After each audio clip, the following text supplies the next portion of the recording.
There's a malfunction in the infirmary. There's something wrong with the turbo lift. And every time Quark serves a flaming cocktail, the fire suppression system engages and snuffs it out.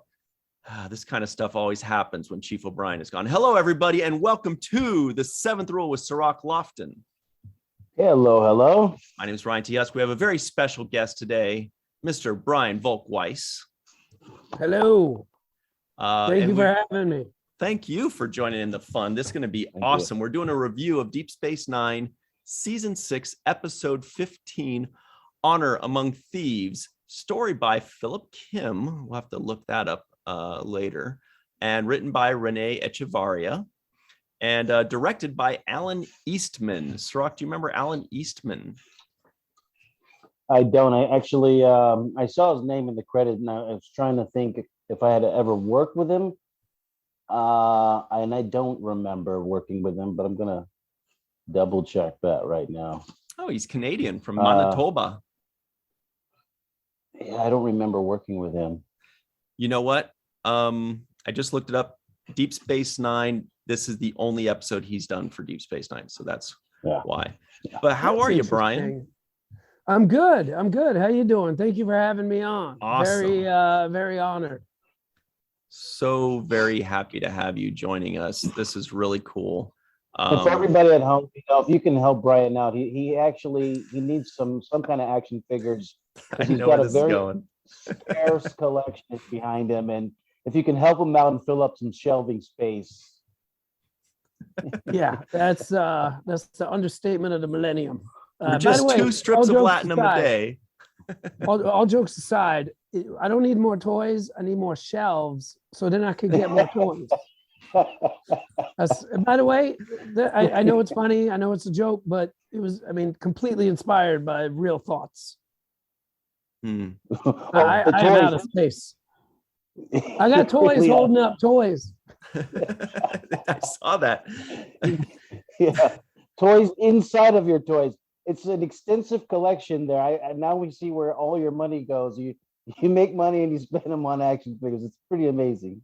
Mm-hmm. Pretty much. And I'll tell you this, there are people that have seen what you're looking at and they're like, that's crazy. And then they've come into the room, eventually at some point. So they know what they're getting into. And they walk in and they're still like, what you see behind me, it's the whole room. It's except for the door. That's 360 degrees. And in the middle, there's an island with a USS flag on it.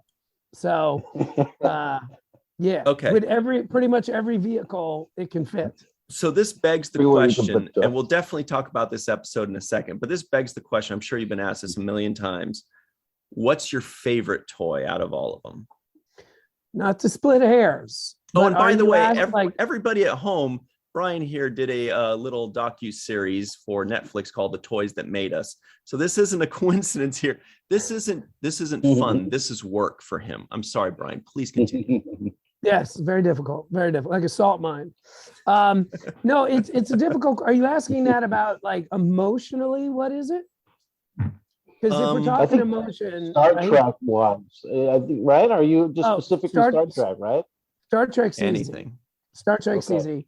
Right over there, I have my Constitution class. You can't see it in this shot. I have my Constitution class refit. From when I was a kid, little Erdl, it's made of metal, but I hand painted the impulse engine. I hand painted the nacelle drive, the deflector dish. So it's that. Well, I'll tell you something. One of the beautiful things about living in California, for all of you who don't live here, let me entice you to move here. 3 years in a row, because of fires, I've had to evacuate my house. So the first time it happened, having never had to evacuate before, we just ran. And I grabbed a couple things, but luckily I get to keep practicing evacuating. And now luckily. I have a shelf over there that's all the stuff I got to grab before we evacuate. And that includes 2 enterprises. I got my D there as well. my Erdl from when I was a kid. Do you have like a giant duffel bag like right below the shelf so you could just shove them all in and run? Want me to really answer that? Because it's crazy. I think yes, right, Cirroc? When you say you want me to really answer it, now I really want you to answer it. Yes. Yep. There's a closet, just to use a fancy term to impress you, with a Pelican case inside it for the specific purpose of yearly evacuations. And I literally open it, and there's little slots cut out in it for my R2D2, for my Enterprises. I got my original Ralphie, what do you call it? Raphael from Ralph Turtles. Wiggum. So, Raphael not from Wiggum. Ninja Turtles. Signed by Peter Laird. So I got all my, by the way, the first time I evacuated, there's one thing in this collection that's probably worth 60% of everything that's in this room. And I forgot to take that. So just to let you know, evacuating is not fun. It's a Jake Sisko action figure. Everybody knows. Signed, Jake. Signed by Aaron Eisenberg with a middle finger. Brian, do you have some of your stuff autographed too? You mentioned having a signed piece. Is there other stuff that you have that are signed? Oh, almost nothing. In fact, I recently had a member of the main crew of Next Gen, and I could tell this person was like Spiner. Should I sign? And I'm like, no, it's okay. But yeah, I've never really been an autograph person. I've never really been an autograph person. I don't know why. Mm-hmm. All right. By the way, Cirroc, this would be a good time to ask you for yours. I've never been into it. I don't know why. I'll sign that for you. Yeah. Well, it's just a matter of taste, really, and I didn't know that you're a model builder. It seems that you actually take the time to build models, though. That's a whole separate category of investing time into it. So I like that. Yeah, for somebody that doesn't build models, I'm really good. For anybody that builds models, I'm like a D+, C- on a good day. Okay. My signature move is my fiber optics tend to burn through the model. That's my signature move. I've never built a model before, so I've got no bloody A, B, C, or D. Just blow up the damn ship. There we go. This guy gets it. Here we go. Let's talk about. Sorry. We doing quote wars? No, I can do a few, but that's about as far as it goes. But let's talk about this episode a little bit. Otherwise, I will go into autograph conversations because I got a lot of fun stories about that, and I feel like Brian's got a few, and I feel like Cirroc has about 300. But I bet.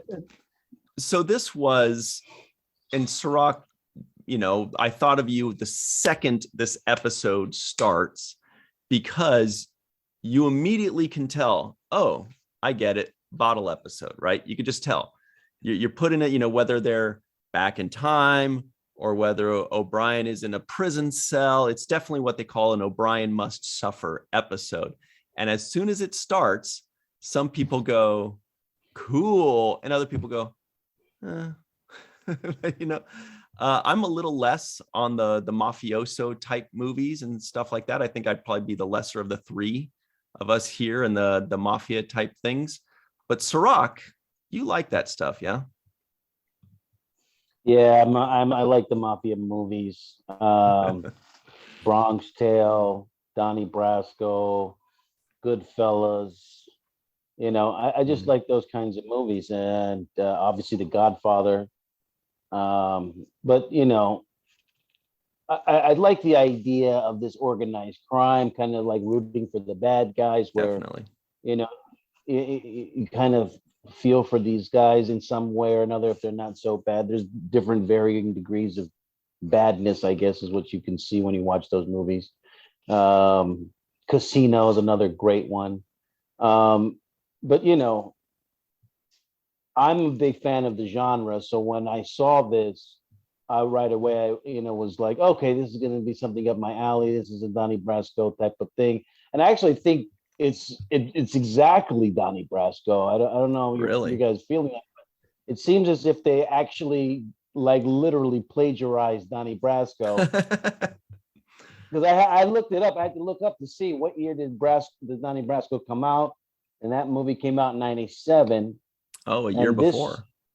This came out in '98. So I know that they had to have plagiarized the movie. I mean, they scene by scene had literally stealing shots and scenes from the movie. I mean, I was waiting for Al Pacino to come in there and say, "Hey, forget about it. You got to do Fazoli's." Start cracking open the parking meter. That's my favorite moment in the whole movie. He's sitting there trying to open the Okay, that is really weird because I've never seen Donnie Brasco, and I thought that Big B guy, I thought he reminded me of Al Pacino completely, like the way he was acting and whatever. I was like, they're getting an Al Pacino guy. Now I don't know if Al Pacino is that character in Donnie Brasco, but it seemed to me like that's the first thing that hit me. I was like, this guy reminds me of he's kind of acting like Al Pacino, you know, doing that move. So that's really funny to hear you guys say that. It was funny. My first job in LA, in Hollywood, ever. I worked on this movie called Going Back to Cali. Mm-hmm. It was an all black cast, and it was literally black swingers. Every night we were shooting in Vegas, all the crew and everybody would watch the scene in Swingers that we were shooting the next day. And then it was, I mean, they tweaked it, like, of course, so they didn't get sued. Right. But we literally, the cast and crew would sit there at night watching the scene, like taking it in. And to your point about Al Pacino, the talent during the shooting, because I was there at night in the hotel room, so I could really compare and contrast the talent, even though they were openly talking about being worried about being perceived as doing an impression of Vince Vaughn or whatever. They were absolutely doing impressions of Vince Vaughn and everybody. I mean, and it was literally carbon copied, except for what the actors look like. So it does happen. Going back to Cali. How do you get away with that? I mean, just by changing it up enough, like changing up the scenes enough. I mean, because I was thinking if I wrote Donnie Brasco, I'd be suing the DS9 production over this episode. There's no way you came up with these. He's in a bar, you know, he gets discovered at the bar, the same like Donnie Brasco gets discovered with the jewelry, and you know, is that Fugazi? I mean, it was just like all they needed was. It happens. I mean, did you ever watch Heroes? Mm-mm. A little bit. That Heroes NBC show. Yeah, the show about the cheerleader. No, I didn't see that one. Yeah, like there was the blonde Hayden, like Planetarium or something. She played a cheerleader. Yeah. Like, huge show. Totally. It's like 4 or 5 years. Yeah, I'm pretty sure that used to be called X-Men. Like it's X-Men. I mean, it's literally X-Men. And literally, I watched the first episode. I'm like, how are they not getting sued? And it went on for years. And then you're like, all right, I guess you can just change names and redo a script. Mm-hmm. It happens. Well, and that's what people do. Yeah. That's kind of their pitch. They'll say it's this meets this, or it's this, but over here, or it's this with this twist. And then, you know, the people they're pitching to go, oh, that's really cool. You know, that sounds great. But what they don't realize is sometimes they mean like, it's literally this. Not just like, I'm not trying to help you understand it. I'm saying this is what it is. But Ryan, that's okay if you're a writer pitching. It's very different when you are the actor trying to replicate Al Pacino in Scarface or whatever it is. Hey, say hello to my little friend, man. If you're literally doing that as an actor, then I think that's kind of that's too much of a ripoff to some degree. Mm-hmm. Too much. And to Brian's points, as the suits, you got to be extra careful. But that's what I find funny, because if you're a writer pitching a script, it's okay to say it's Donnie Brasco meets Star Trek. It's very different when you're the showrunner of Star Trek, making the show for Viacom, and you're like, I got an idea. What if we take the show we're actually making right now and combine it with a movie I saw last week that I loved? Like, that's a major difference. That's a big caveat. Well, let me ask you this. Did Donnie Brasco have a cat? Because they immediately did that with this character, Bilby. Yeah, Bilby.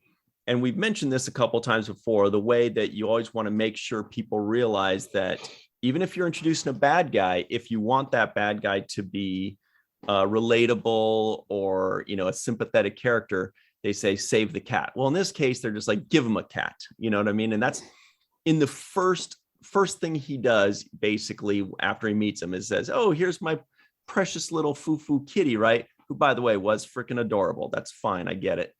But like, that's the first thing you do. So you immediately know, oh, okay, I see. So they're going to lead us into sympathizing for this character rather than thinking of him as the bad guy. I don't know if that's kind of the way Donnie Brasco went. It sounds like it, but absolutely. They literally they stole verbatim the verbiage in the Donnie Brasco where he says, I vouched for him. I vouched for this guy. That's a Donnie Brasco. Really? Wow. Yeah. Lefty, who's played by Al Pacino, vouches for Donnie Brasco in front of the mob, Sonny Black and Sonny Red, the two bosses. And at some point, Al Pacino looks over at Donnie Brasco, played by what's his name? Johnny Depp. Big actor, Johnny Depp. And he looks at him and says, do you know what I just did for you there? I just vouched for you. I just, I put my name, means nobody can touch you, means you're with me now, right? And so that whole idea of being vouched for and the way it went down exactly was duplicated in this, where the Bilby, who's playing Lefty, Bilby vouches for O'Brien in the same way in front of the rest of the Orion Syndicate. So yeah, it's literally, they watched this movie, went home and said, how can we do this in Star Trek? Period, point blank. There's no other way around it. Mm-hmm. Sounds like it. Yeah. I mean, because that's yeah. Sorry. No, go ahead, Cirroc. Sorry. Yeah, because it's not just that. There's other things. Like you said, you mentioned the cat, but it's not the cat in the Donnie Brasco movie. Lefty, who's the Al Pacino character, is somebody you empathize with because he brings Donnie into his home. He lets him, eat my wife's cooking, and they're sharing moments about his son. He says, my son's a degenerate gambler or drug addict. I got bruises on my hands, Donnie, from trying to fix him up. So, you start to feel for Lefty. You start to say, well, this guy's not so bad. He's not a murderer. He's not this. He's not that. He's kind of a real guy, just trying to take care of his wife and kid. And the mob is his basically job. And so you start to empathize and feel for him. And Donnie starts to feel for Lefty and doesn't want to arrest him at some point and doesn't want him to go down for the crimes that he's affiliated with. So that's essentially the major thing that has been hijacked. To me, the cat is literally has one purpose. I mean, yes, to give sympathy, sure, but it sets up the last moment of the episode. Like, they needed a way to end it with emotion and gravitas. And the trick of doing that is you subtly wind that into the tapestry of an article, of an episode, and then it pays off at the end. And let me ask you guys a question. I'm like a huge Trekkie, but like, I'm in my own little world, and like, I'm not on all the blogs or all the whatevers and everything. So I'm always curious, like the episodes I'll find out one of my favorite episodes everybody hates, and vice versa. Like, what is the I love this episode. Like, to me, this episode is what I like to call a very special episode of, and like, I remember as a little kid, I saw a Growing Pains episode where it was a very special episode. And it was Which like one where was I it? think it's where Kirk Cameron loses his virginity. And there's this whole moment where you see him putting his sweater on. Like, I was too young to even understand it. So I remember just being like, wait, why the hell did it say parents advisory? Now he can put It's on a fucking sweater. Yeah. But so I have loved this episode. Is this a beloved episode, a hated episode, no one talks about it episode? Well, as somebody that does float around the blogs and all, we've got to go to a commercial, everybody. So now we do have to go to our break in just a second, but I will say this is not an episode that people talk about often, whether it be praise or dislike. It's just kind of flies under the radar. Right.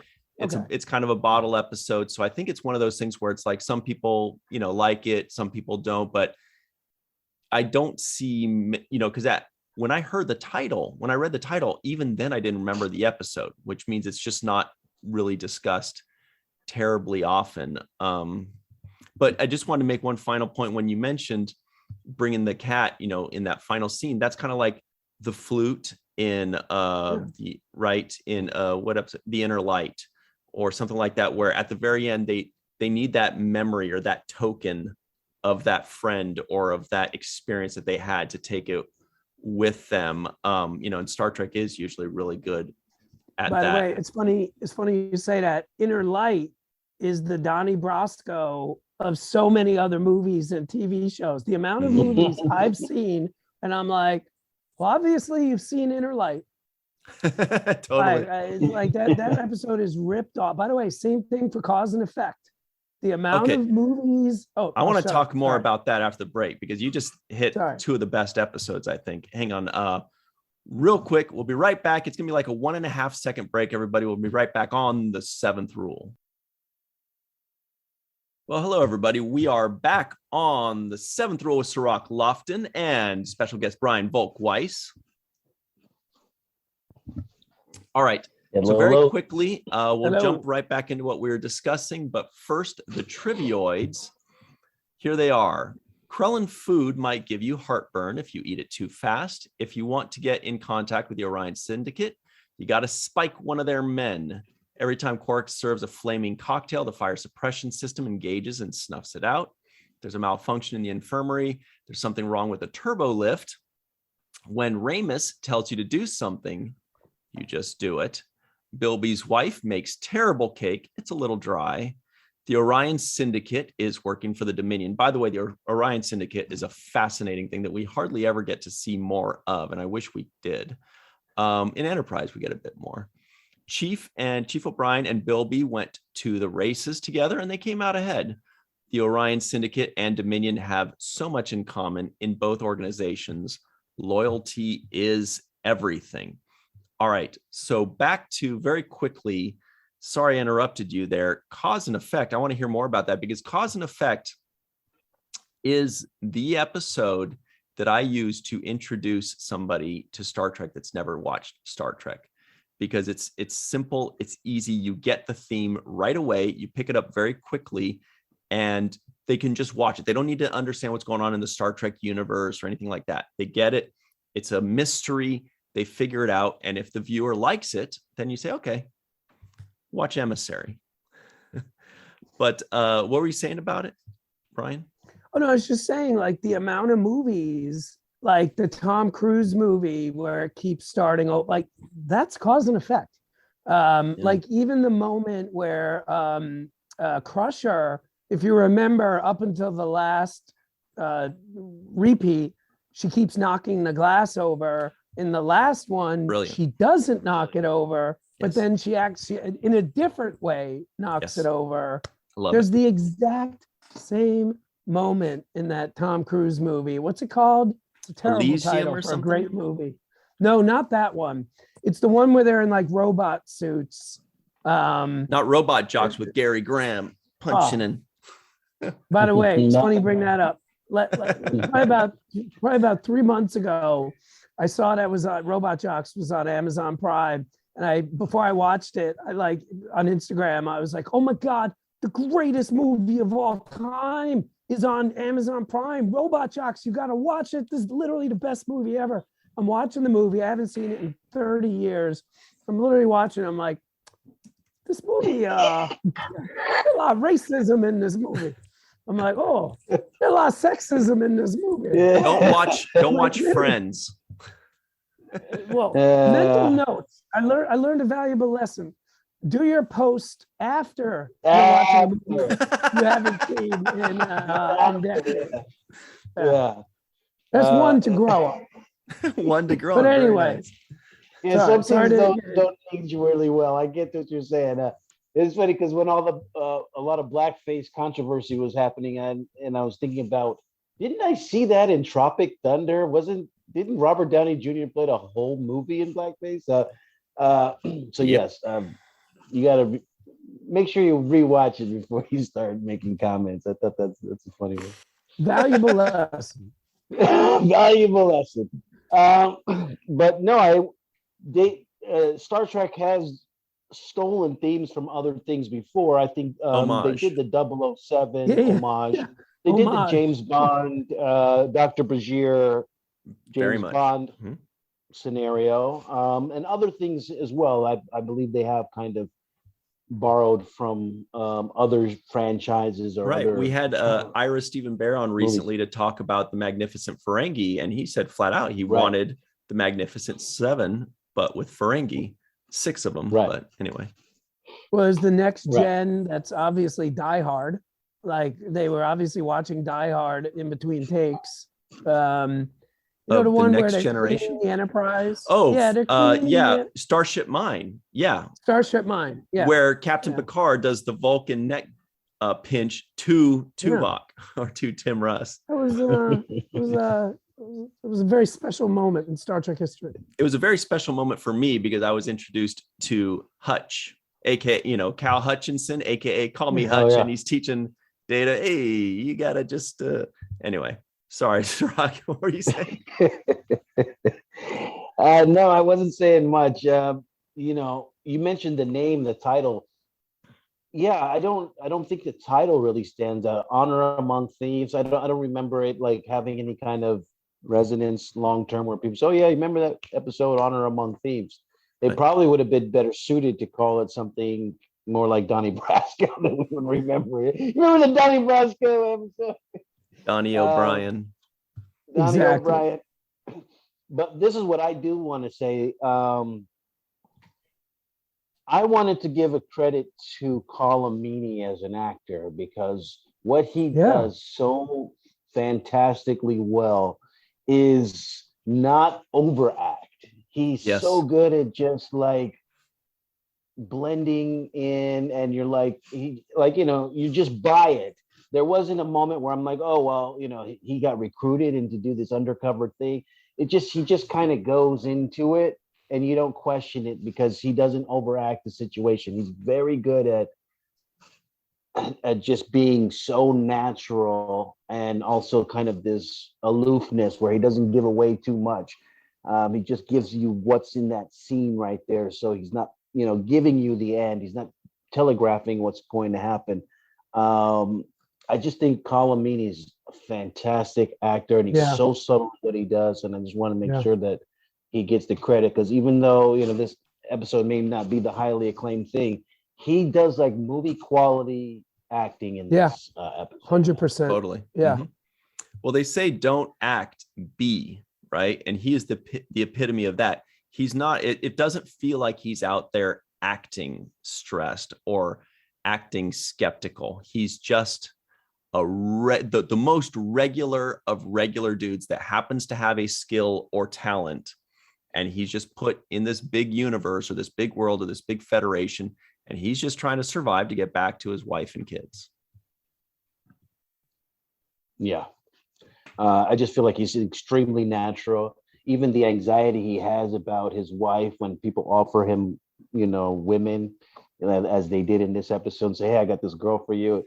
The way he acts as a husband who doesn't want to get involved in any parts of that, he's so natural. I buy that, no, he doesn't want that. No. Here's some money, go away and have a nice time. I'll call you some other time, but no, I'm not doing this. No, you're right. But it's tricky because it looks weird that he doesn't want to do it. So he has to manage that. Yeah.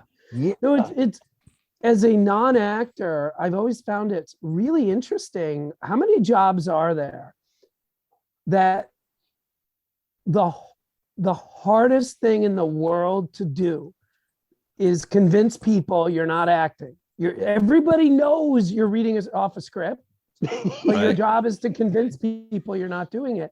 How many jobs where the better you are at it, like an athlete, if you're great at tennis or baseball or whatever, you're like, oh my God, how did they do that?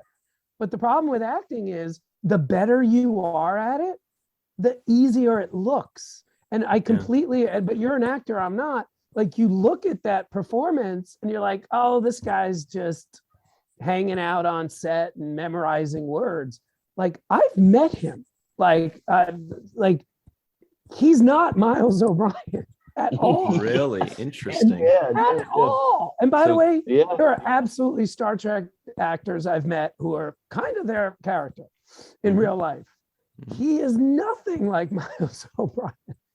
So he makes it look effortless, right, Cirroc? He makes it look so easy. And I firmly believe it's the hardest job in the world is being an actor for many reasons. But that's another podcast. And the other aspect is he plays really a very average guy in this show, right? There's nothing like, he's not super greedy. He's not a horny guy. He's like just the average guy who clocks in 9 to 5, but he's always thrust in these circumstances where it's beyond average, right? So he's always put in these things, but you get to see the average response to it, how he's trying to figure it out. I think he's extremely natural, very gifted at just, like you said, making it look like he's not doing anything. And it's tremendous. It's so funny. Decades of watching Star Trek, it never occurred to me. One guy's an android. One guy's a Klingon. One guy's talking to par rates. Like one woman, something goes in her stomach and she's a different one. Like, and then you got this 9 to 5 guy with his toolkit. I never thought of that before. Yeah, but he's up there with them, keeping up. Right. I never thought of that before. That's such an interesting point. Just to add to that, I will say that, Cirroc, I don't know your experience with this, but for me, as an actor, the hardest role I ever had to do up till that point was when the director was like, no, you're just a regular guy. And I'm like, yeah, but am I quirky, or do I have a temper, or am I dumb? Or he's like, no. And so he basically stripped away every crutch that, as an actor, you use it, because you're enhancing, things, but you're also using it as a crutch. It's also something to focus on, when you strip that away. And he's like, no, you are there's nothing. You're shredded wheat. You are a bale of hay. You're flavorless. You're cardboard and milk. Right. And then he's like, okay, action. And I have to still act this out in a way that's interesting, that's not going to bore people, that's real. That took me up a notch as an actor. And to see someone like Colomini doing it for 10 years in Next Generation, and this is just a testament to, and Brian, I didn't realize that. I've never had the pleasure of meeting him, that he's not like that in real life. I would assume that he was. Not at all. Well, again, this is not someone I hang out with every Tuesday night, but I mean, I've been around him 3 or 4 times for a couple hours each time. Yeah, no, he is more gregarious. That's how I would put it. And again, Cirroc, I've never thought of this before. He literally turned what should have been a 3-line extra role into a leading part on another series, just by the nature of his like he doesn't shapeshift. He doesn't, there's nothing, there's nothing there. He's just a regular guy. He shows up to work, got his lunch bill, and he gets underneath the thing. He's like the mechanic, gets under your hood and starts working, but there's nothing extraordinary about him except that he is able to shine amongst extraordinary people. Yeah. As this average guy. So he's like a walking Lower Decks. You know, the episode from Next Gen. Like because like from our point of view, like as viewers, we know there's thousands of people on the ship or the station with 9-to-5 jobs. But as a viewer, just watching the show, for every 20 people on the show, 19 have some degree of a superpower. And then there's Miles, who's like, yeah, Miles. Oh, what do you do? Oh, I'm Miles. That sounds like his spin-off show intro. And then there's Miles. Yeah. There's Miles. And he just goes, well, what did I do? I really enjoyed this episode. You know, one of my favorite moments was when he was saying that he had a girlfriend because he couldn't, you know, he didn't want to hook up with this girl, and he's like, well, why not? He's like, well, I met somebody, you know, there's a girl in my life, and he's like, what's her name? And you know, we're thinking Keiko, and he comes up with Kamiko. Yes. I was like, oh, I like that. I like the Kamiko line. And I actually went to school with a girl named Kamiko who is Black and Japanese mix, and very good person, a sweetheart. And I had never heard her name ever before her, and here it is in this episode. So shout out to Kamiko. Cirroc, I don't want to get into like a whole competition with you, but I do need to tell you something. But I dated a Kamiko. Oh, wait a minute. This So is you interesting. knew one, I dated one. Wow. So did She I. was all Japanese. She was all Japanese. So did I, maybe by you the were. way. No Oh, way. no. Come on. This is getting a little bit ridiculous. Yeah. Kamiko? For a short time, yeah. Is that Yeah. really true? All three of us did? Wait, Cirroc, you did too? Is that what you said? No, he No, knew. I went to school. Okay, I went he to knew school one. with a girl named Kamiko who No, was for me it was just a Japanese short and- time, and but yeah. Black. Yeah, no, 7th grade. PS 144. No, PS 190. Yeah. That's funny. Wow. Still So, friends on I guess Facebook. Kamiko is more of a common name. Well, I thought it was cool when he said, you know, because he's kind of panicking to think of something. He's like, oh, I have a girlfriend. What's her name? Kilmiko, you know, but he's like, he still kind of keeps it within the same realm, you know. And so I consider that, by the way, I consider that a NAM, which is what we call the non-appearance mentions. I consider that a non-appearance mention for Keiko, who, by the way, is dominating in this series. She has by far the most non-appearance mentions of every character on Deep Space Nine. This is just a fun little thing that we do because Never we thought think, of that either. That's a great point. Never thought of that. you know what? The thing is characters and actors, basically, the actors only get credited when they're on screen. And we don't necessarily think that's fair, because if you've created this character, and then even if you're not there that week, but they're talking about that character, we're picturing that person in our mind that you put forth into our mind. And that character's story and their arc is still being progressed and still being forwarded. And it feels like that they should get more credit for it. So you need to talk to Screen Actors Guild and see if you can get a non-appearance mention paycheck. That's what I'm saying. Residual.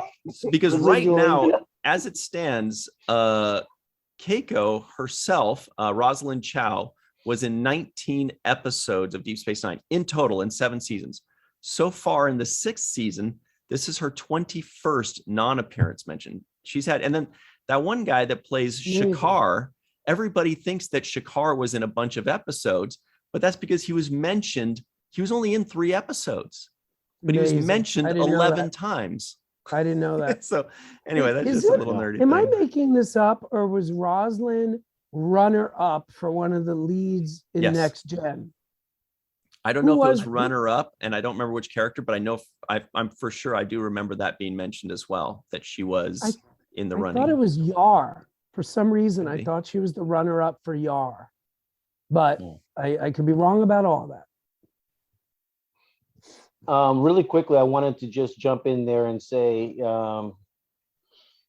you mentioned the non-appearance mentions. Somebody who's, their character is there. I mean, is being talked about even though they're not on screen. But I think that another thing that I wanted to highlight about this episode was creating a character's entire persona, which is what Jeffrey Combs did with the Vorta. And now in this episode, we see another Vorta as part of this Orion syndicate. And this Vorta is playing it the way Jeffrey Combs set the precedence for playing a Vorta, which I think is fantastic because there's a certain playfulness in the language, there's a certain arrogance, there's a certain way that they kind of condescension that they approach the language with. And I also noticed that in the performance by this Vorta on this episode, when he kind of he's making fun of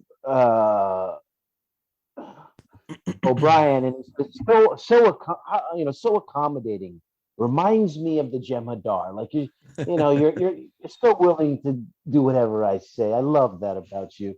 And it was just so it just reminded me of the kind of Jemadar, the kind of Vorta that Jeffrey Combs has basically solidified in our minds. And just to give him credit for establishing such a characteristic trait that is undeniable. And if you're going to replicate the Vorta, you kind of have to do it this way. Great point. Yeah, I didn't think of that either. That's brilliant. Yeah, there are a lot of times where the Star Trek actors are tasked with creating a new alien race, not just what's on the page, but like Leonard Nimoy adding this, or the Vulcan neck pinch himself, that was his own thing, or the way Worf kind of shaped the way we view Klingons, even though there were some Klingons before him, or the way Dukat and Garrick kind of shaped the way we think of Cardassians, even though there were Cardassians before them. Mark Limo played one. Anyway, but it happens a lot, and Jeffrey Combs is without a doubt that for the Vorta, and in Enterprise for the Andorians as well. He truly is a chameleon. Mm-hmm. Mm-hmm. Yeah, he pulls that off incredibly well. So we only have a couple minutes left here. Sounds like we could talk about this. Can I tell my pet peeve please. of this Oh, episode? yes. Oh, get your tie on. This is another thing we do. We put on nitpick tie on. If you've got a tie. And by the way, this always cracks me up. It's in every TV show. It's not just Star Trek, but the logic and rationale used to send him on the mission. Like, imagine if you're like a mechanic at Boeing, I know, and they're like, hey, what do you think about, like, imagine if you had been in the CIA for 3 decades. What do you think if we send you to Kabul? Could you like sneak around Kabul and get us like a special safe and then come back and be a mechanic again at Boeing? Like the logic, you have all these writers, they're all geniuses to some degree. And it's like, is there no better way to get this poor guy? This poor sucker. Well, even worse than that, they didn't ask him. And the way we know they didn't ask him is because later in the episode, because I was thinking, oh, how, he must have just said, okay, sure, I'll do it. But later in the episode, when O'Brien says, I'm leaving, forget it, I'm off the thing. And he was like, no, you're staying here. Or, this guy was not letting him. That tells you O'Brien's not in charge. They're just like, all right, you're coming with us. Yeah. Well, what about my wife? Just you can see them later, maybe someday. First of all, obviously, the Federation has a section that does this for a living. Mm-hmm. Two, how many humans on a remote outpost in the middle of nowhere have their wife and kid with them? Like, he's literally the last person that would have been sent. Totally. And I'm like, again, I really love the episode. I find it to be a great creative episode. But I'm like, could you have spent 8 more minutes writing that page? Like, come on. I have some positive things. I mean, not necessarily positive, but I just thought a little bit more like prophetic things that I picked up from the episode. Mhm. One was right in the beginning, the opening scene, they're hacking into the computer and they're trying to bill somebody else for the stuff they're ordering.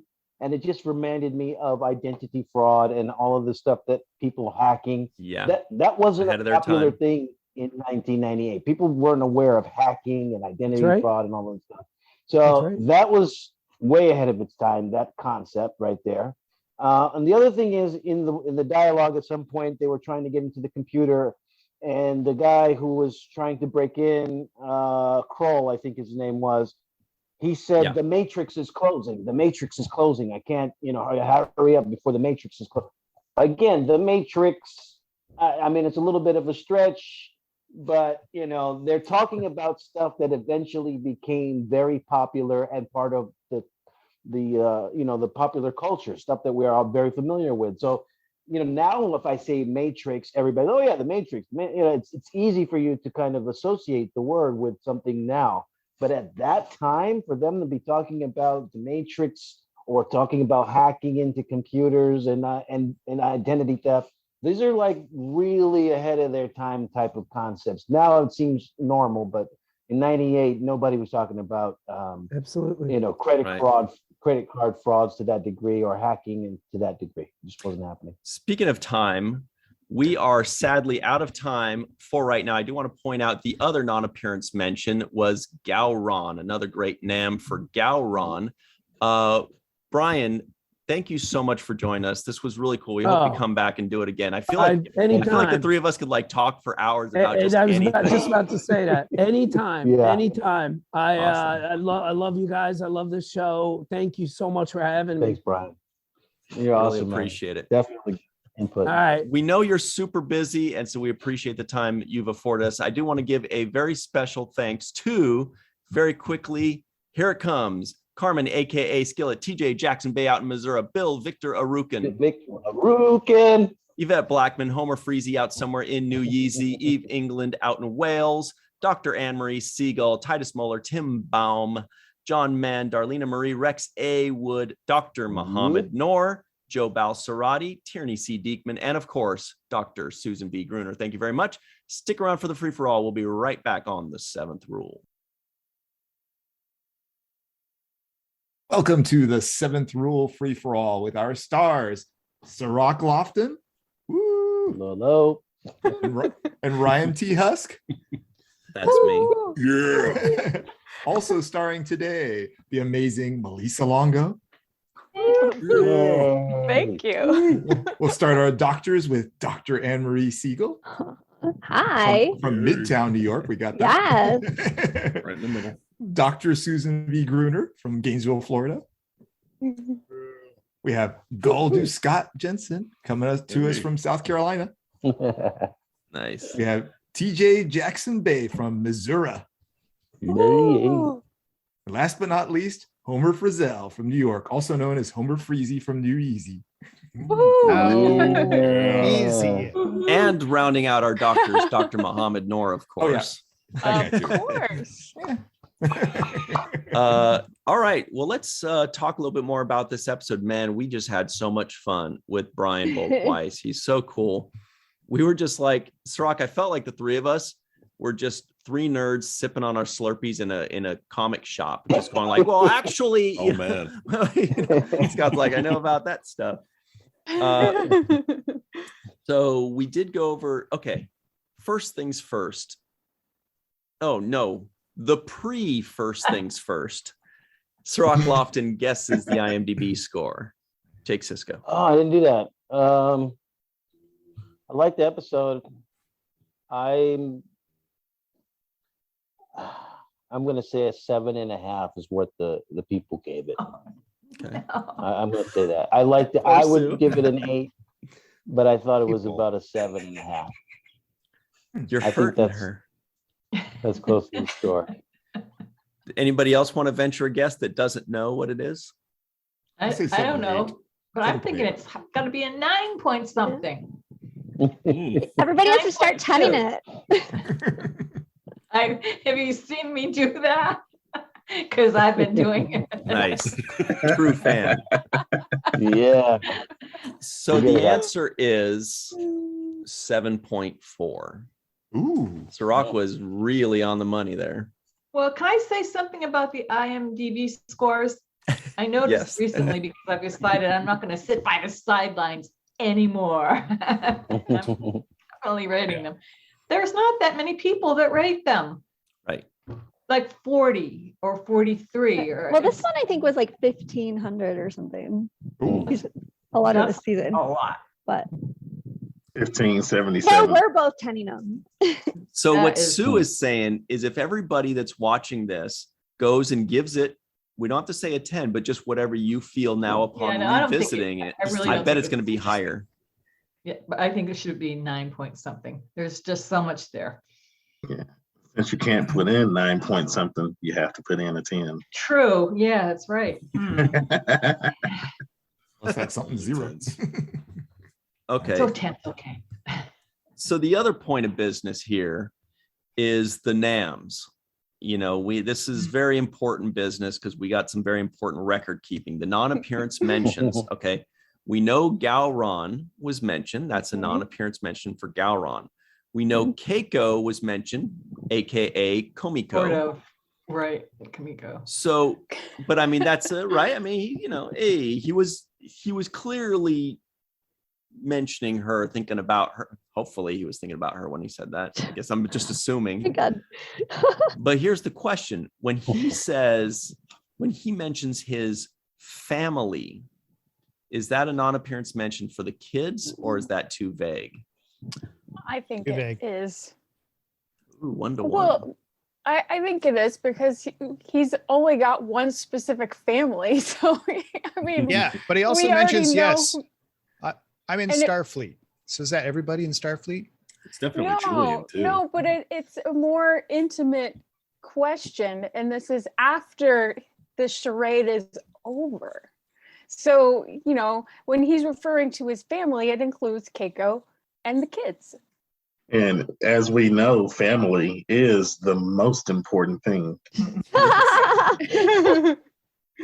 Orion Syndicate rule of thievery, Oh my gosh. number 1. So anybody else have a vote on this? It sounds like it's 1 to 1.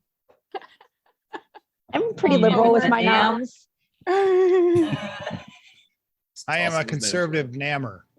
Yeah, I think Letter of the law. Harumph. Yeah. He's like, what? When somebody mentions the Ferengi, is that a NAM for all Ferengi? Is Brunt getting a NAM? Oh, The Orion Syndicate? Is that everybody? Come Does on. that NAM mean for the big Ryan. show?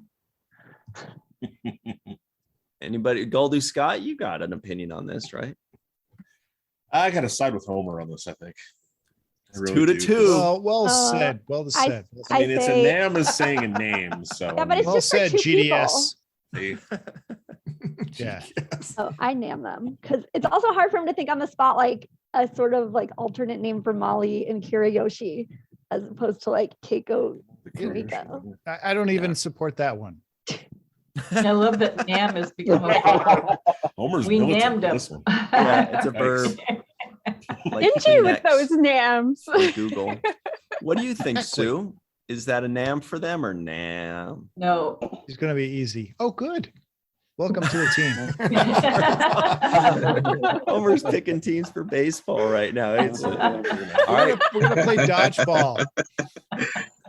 So that's 3 no's, 2 yeses with Homer and TJ left to Oh, I've already said Homer- something. I think you're Homer- I'm talking sorry, about Mohammed. The and other TJ, Homer. so The other sorry. Homer. We often get communion. Those It's my so first handsome. day. Give me a break. The other twin. Yes. He's my mirror double. There you go. Yeah. So are you saying he's the evil one, or are you the evil He's one? the one with the Just the facial evil. hair, and then you just go from there. Like Spock, right? You know, you're the Spock Yeah, Prime. I'm Mirror Spock. Okay, yeah. All right. Oh, Well, what do you think, Evil Homer? Actually, when you first asked the question of NAM, that was my first thought. Like, what do we do with family? I don't think I can pick. I mean, it's Yeah, I'm really on the fence. Abstain. Okay, Yeah, I'll abstain. Wow. When people talk about their kids, it counts as like they're always talking about their kids. Well, we say the kids. I So think that they would be get- more. I think that would be more they get clear cut. If it was the kids, I'd be like, yeah, I'm on team yes. Whereas if it's Right. like family, it's like, well, is it his mom? I mean, is it like I don't know. Well, but He's got a bunch of them. but Bilby was Cousins. but Bilby was showing O'Brien his family with his wife and his Yeah. kids.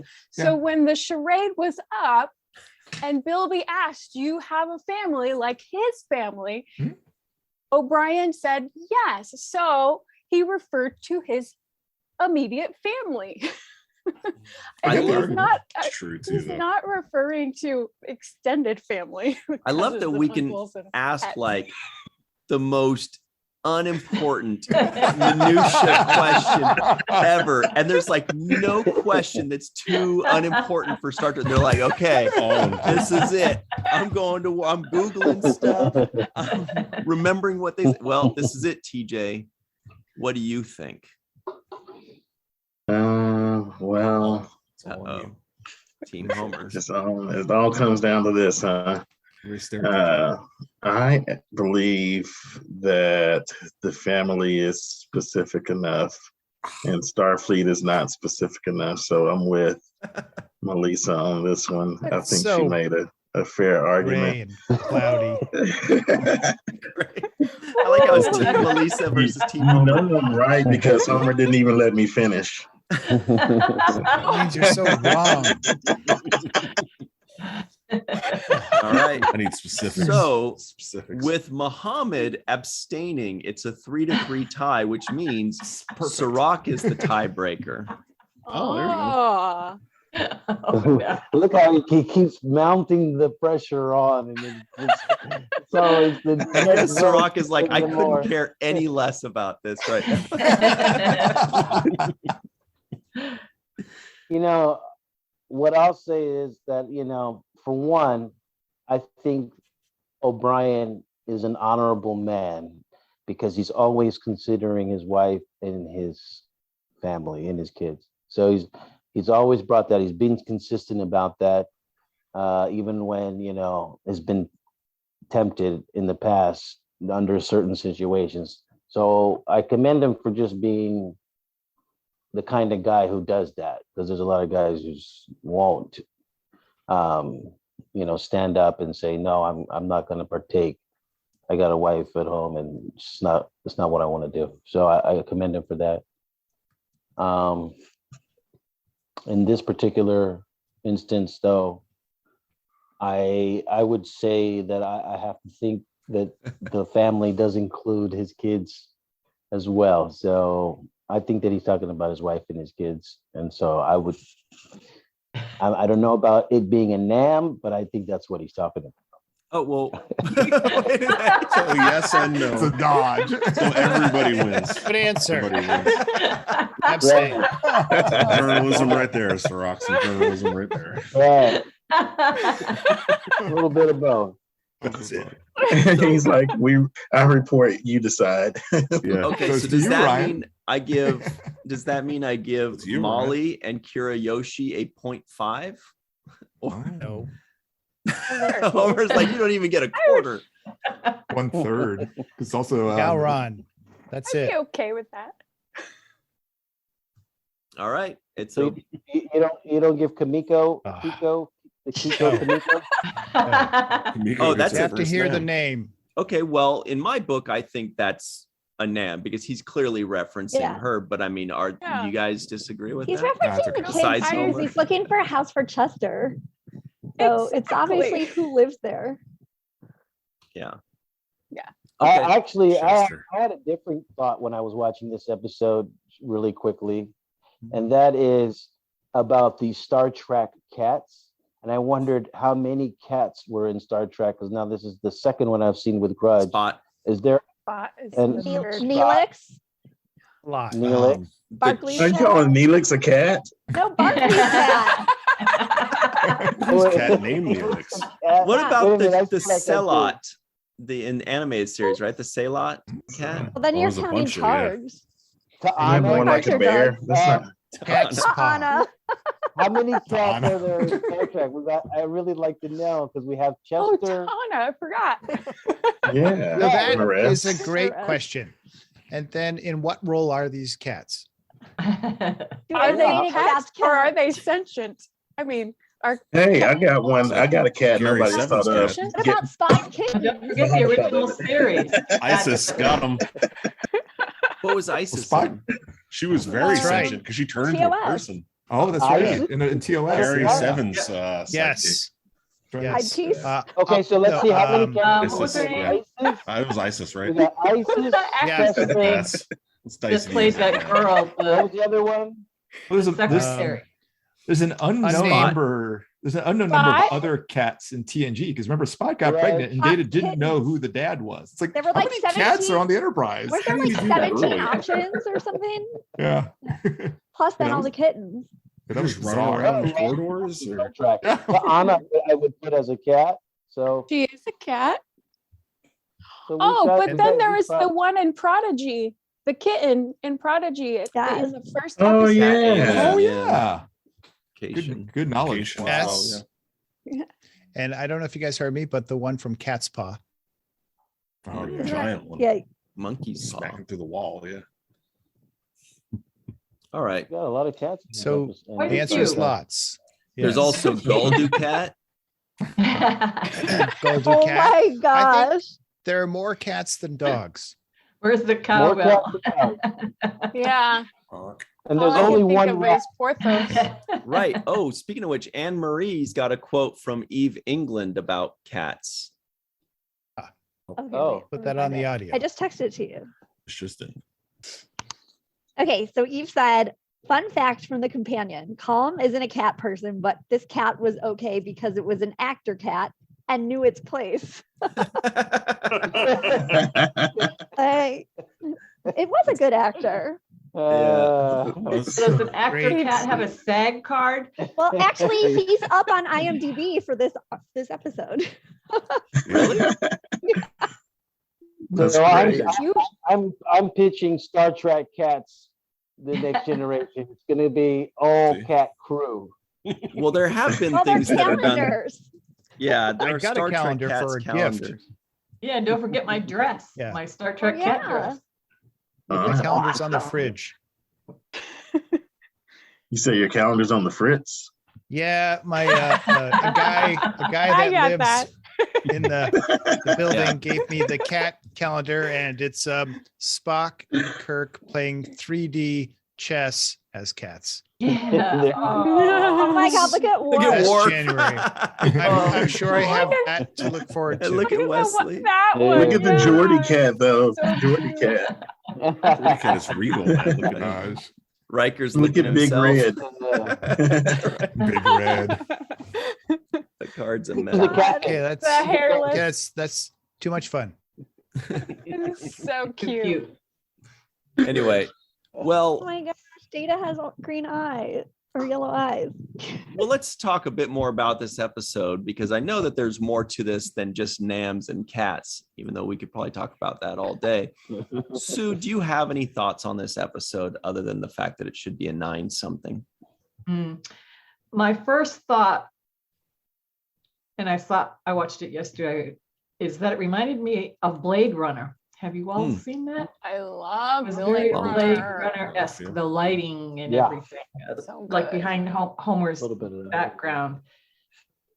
That is, it gives it an air of, I don't know if mystery is the right word, but it had the right Dystopia. feeling, the right lighting and Noir everything for feel. what was going on there. Mhm, And I felt bad for O'Brien again. And it's a great episode because of the seriousness of the way it ends. O'Brien is so loyal to Starfleet that he had to have known, he knew what he was getting into, I think. And in the end, obviously he had to make a decision, a really serious decision, but he stayed loyal to Starfleet and did his job. But it still is such a sad ending. Yeah.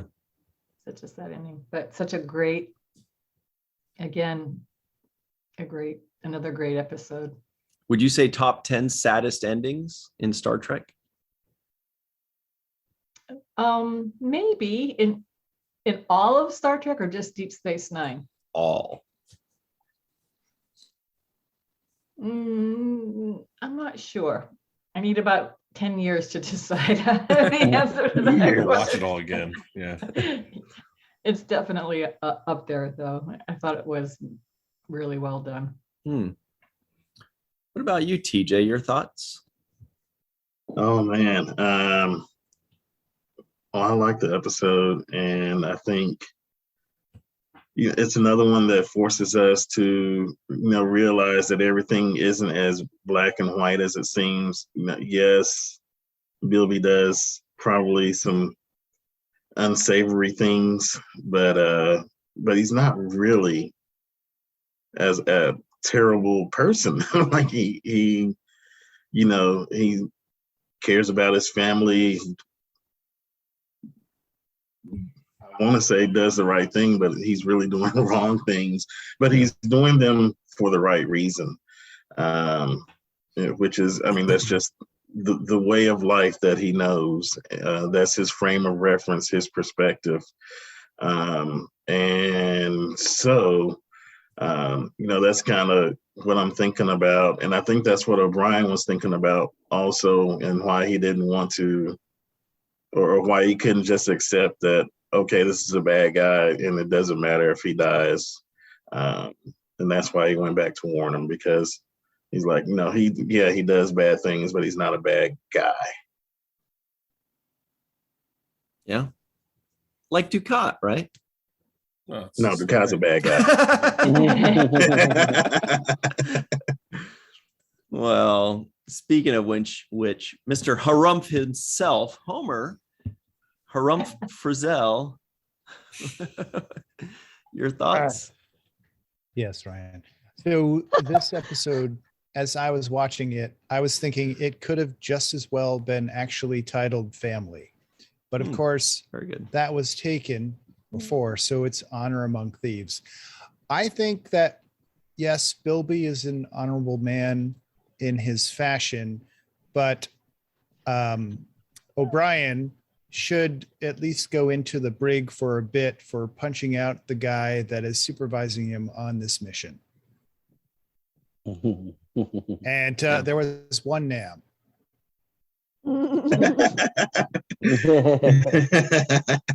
Wow. Not even Komiko. No. He has to say the actual name. Exactly. Okay. I may be a bit more strict than some people, but Never would have guessed that. that's okay. That's the sandbox that I play in. As he says while wearing his leisure wear. Risa, baby. Anyway, Awesome. Weather isn't yeah, we even can do real planet there. names. Hey, Planet names. That- Okay. That's all I have. That's all I have right now for you. Oh, also, this is Farius Prime, and there was an auction up recently about different matte paintings. And if I had seen this episode and this one were out there, I would have been like all over it. Frangenaar, sort of, I was interested in, but I like this one actually a bit more. And I think this is a one-off. Speaking Yeah. of that, on IMDb, there was a lady that was called Farian Woman or whatever Yeah. it was. And I believe that was the lady that was like, he Did would. she get a name? No, That she is was, not she a was dam. actually sitting on his No, bed. she Oh, was she there, was whatever. seen. Oh, that Right. lady. She So didn't have she a- must she have didn't even have been a character right. name. Oh, Yeah. So she must have been Aryan from prostitute. that planet. Yeah. She was from that planet. Yes, the folks with the like this facial. That looked like Brunali, Oh. right? yeah. oh yeah, no good shit. knowledge.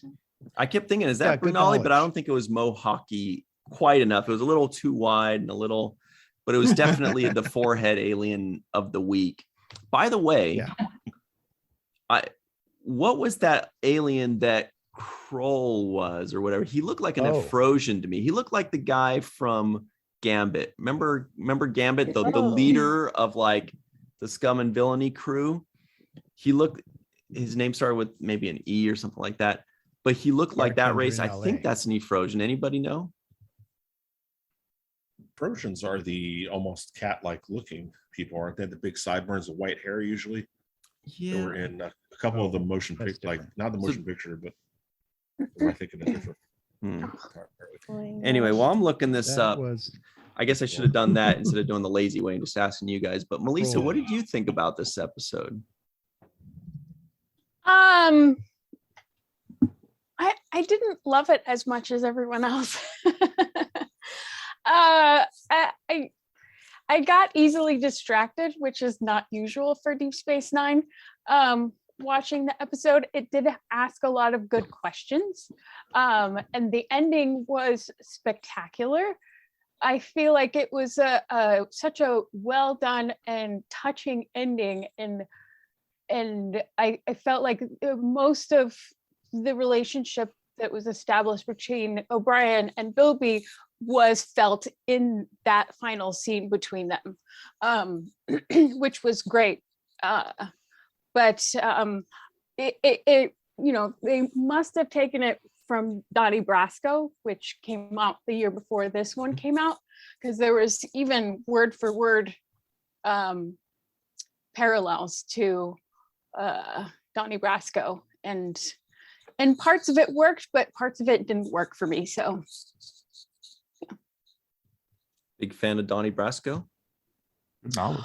Well, I have watched the movie, and it is a very compelling movie because it's based on a true story of FBI agent infiltrating the mob, and he goes undercover, and it looks at the difficult line that he has to walk and how alluring that world can be, because Lefty, the Al Pacino's character, is such a family man and is such a good guy deep down, but he does all of these horrible things, like going so far as killing people. So it's a difficult line for Donnie Brasco to walk, and it's a compelling watch, as far as their answers aren't always so clear and black and white, like TJ mentioned.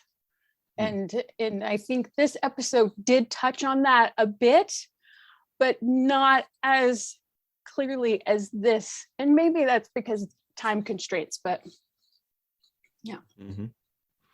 So I know you guys were all dying to know, but the character, the captain of that ship in Gambit was called Baran, which I think we all remember. It's over, Baran, right? Remember? Yes. Yes. But it does. Apparently, his species is unknown, so we'll never know. Anyway, what do you think about this episode, Anne-Marie?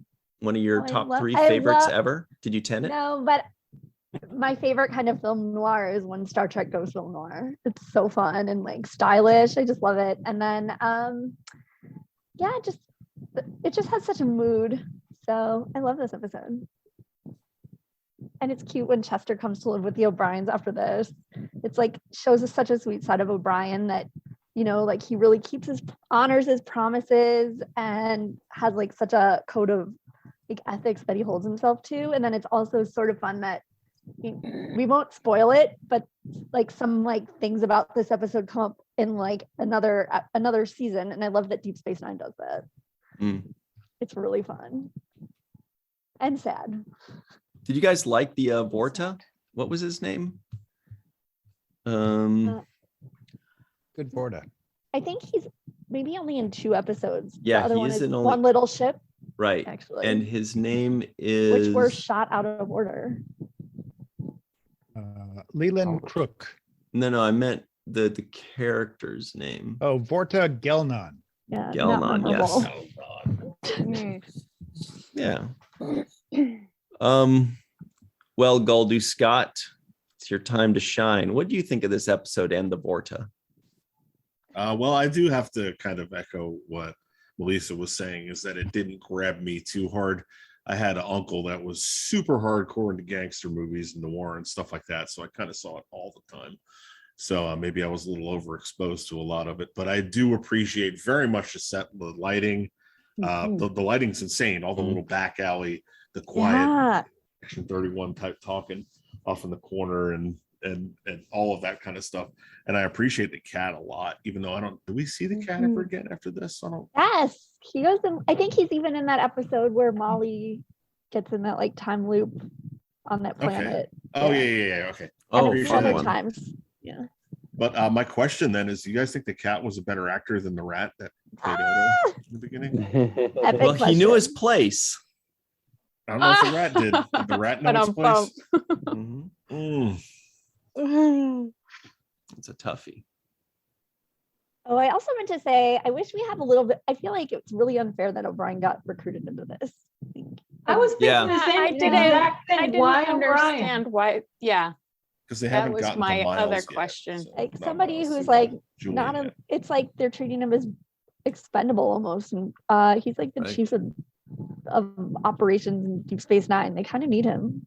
He's not an Well, He's officer. the most important space station in the quadrant right And now. they like kind of treat him like shit.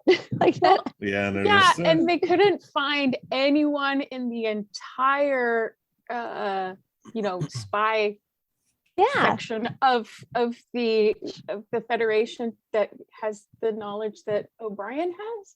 Yeah. Like, what are you doing with your Section 31 yeah, spy what's up training with that? plan? Yeah. Yeah, that makes two necktie moments for me. And so got this one too one, for later. So this slow. guy is like a weather control Lord. officer, whatever, and he can't identify the chief of operations of Deep Space Nine. Again, the most important space station in the quadrant Right. right now. Mm. They don't know who the officers on that station are.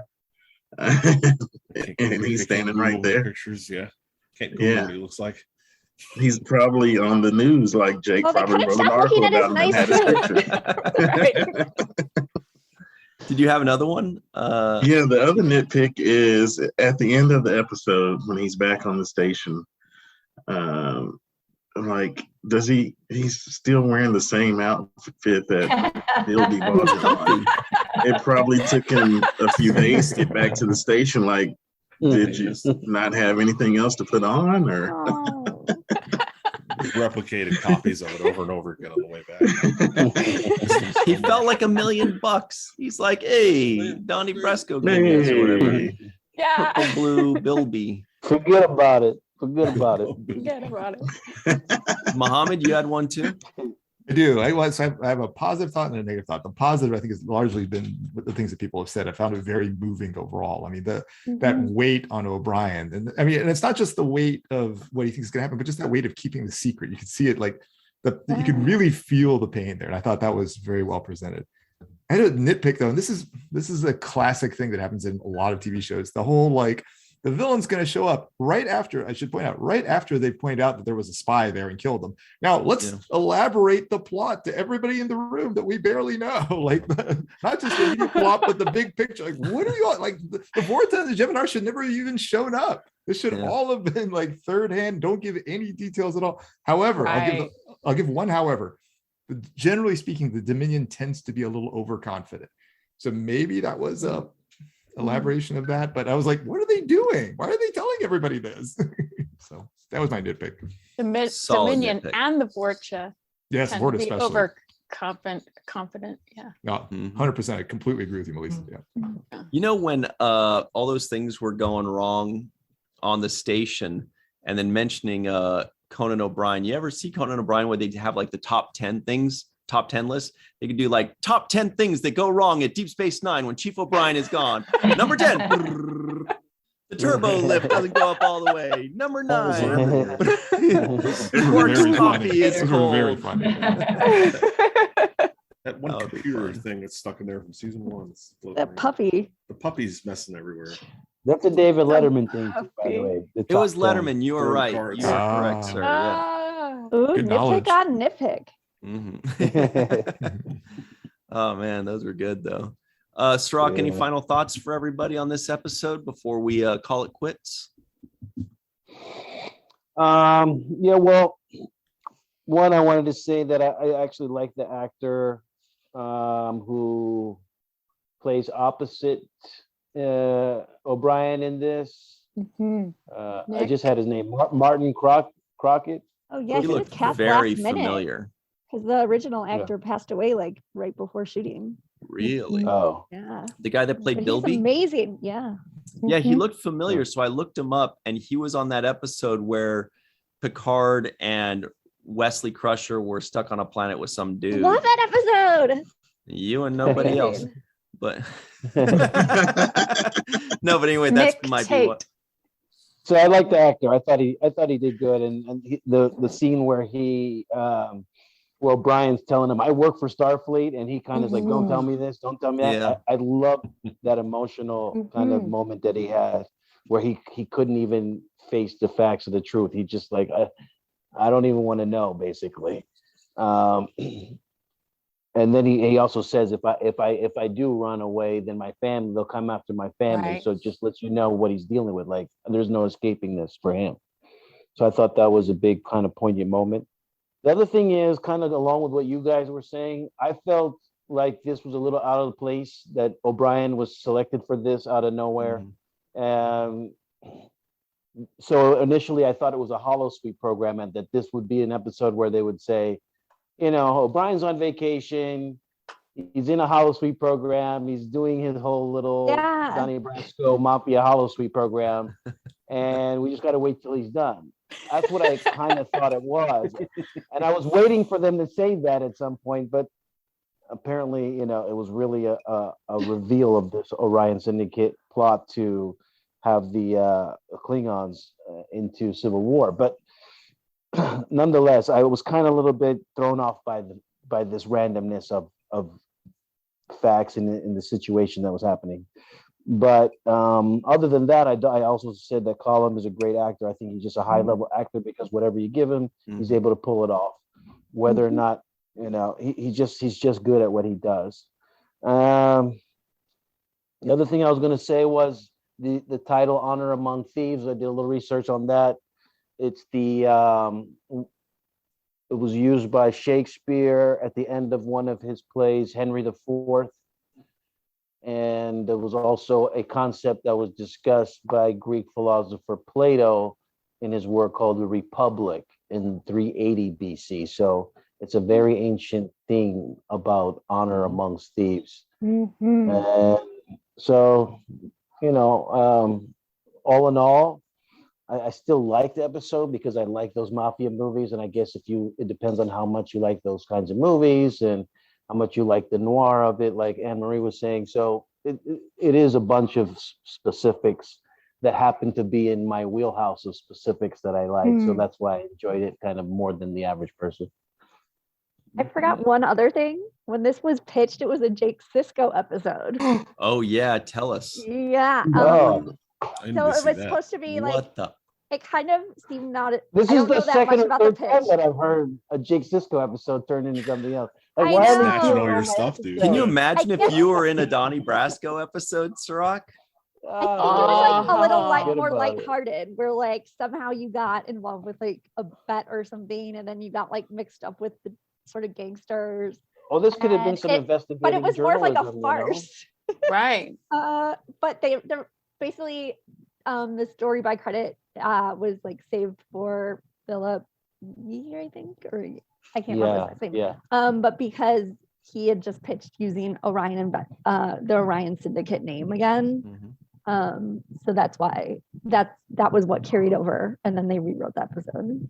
Wow, very I interesting. would have been way too scared for Jake Sisko the whole episode if that was the case. So I'm a little relieved. It would be interesting if Yeah. somebody actually took a deep dive into the Orion Syndicate to see how Yes. it functioned, because we only get like glossed over information about the Orion Syndicate. I want to see more. Read. Absolutely. I've been obsessed with, obsessed is a strong word. People overuse it. Can we stop saying obsessed, guys? Wait, but But they're, I've been stamps interested with your in them. picture, the Orion Syndicate going around. Oh yeah. But I mean, they're so cool and so interesting, and you want to know more about them. we're just about out of time here, guys. We do have to run. But before we do, Homer, you had one other good point you just mentioned in the chat to tell us about with Bashir's scene. Yeah. So you have everyone sort of talking to Kira about the things that are going wrong at the very, very beginning. And then you have Bashir, who goes in to talk to Sisko. And Sisko makes this comment about how it's out of character for him to be doing that. And from that, we get a better understanding of this relationship and how deeply Bashir cares about O'Brien and his worries. well-being. Yeah. Yes. Best Homer, bud. if you were MIA, I would go to somebody worried about you. And I like the phrase that Sisko uses to put Bashir at ease. I mean, we hear this all the time that, you know, so-and-so can take care of themselves. Right. As in, like, don't mess with this person. Well, Don't mess with O'Brien. He can take care of got some himself. tricks up his sleeve. Yeah. Yeah. But his sleeves are usually rolled up, right? Still, they're there's just in the tucked in, rolls. man. They're in Yes, his arm. You trick. The They're good in tricks there. are up here. Concentrated Yeah. tricks. Oh, and I also said this, but I just want to remind everybody that in the opening scene, they did do a hack on the computer system, and they were trying to bill their goods to the police department and to the municipal sanitation and to these other things. That's something that's commonplace now. So Yeah. at that time, that's a lot of forward thinking for the writers to be able to Totally. come up with that idea. That's Great point. that's happening all the time now. See you guys. And that's why he's wearing the WrestleMania Cirroc shirt. did it just the other day.